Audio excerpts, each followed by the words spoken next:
మనం ఏం చేస్తుంటాం సాధారణంగా కష్టాలు రాగానే నాకు కష్టాలు పెరిగిపోయాయి, నాకు సమస్యలు పెరిగిపోయాయి, బాధలు పెరిగిపోయాయి అని చెప్పేసి మనం అనేక మంది దేవుళ్ళని, అనేక దేవాలయాలకి, అనేక స్వామీజీలని, అనేక మంది పీఠాధిపతులు, అనేక మందిని మనం ఆశ్రయిస్తుంటాం. ఆయా మార్గాలు అనుసరిస్తుంటాం, ప్రయాణం చేస్తుంటాం.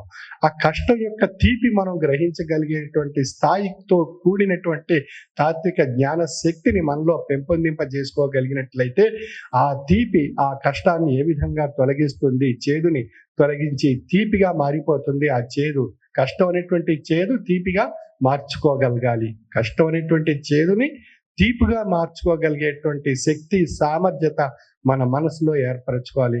అప్పుడే మనం భగవంతుని యొక్క ధ్యాన మార్గంలో మనం ప్రయాణం చేసే అవకాశం, అర్హత మనకి ఏర్పడుతుంది. అటువంటి అర్హత, అవకాశాన్ని మనం స్వామి యొక్క ఆశీస్సులతో తాత్విక జ్ఞాన గ్రంథ పఠనం ద్వారా మనం ప్రతిరోజు ఆ త్రయీ సాధనలో ఒక భాగస్వామ్యం చేసుకొని జ్ఞాన సాధనని మనం ఆచరిస్తే ఆ అనుభూతులన్నీ కూడా మనలో ఏర్పడుతూ ఉంటాయి.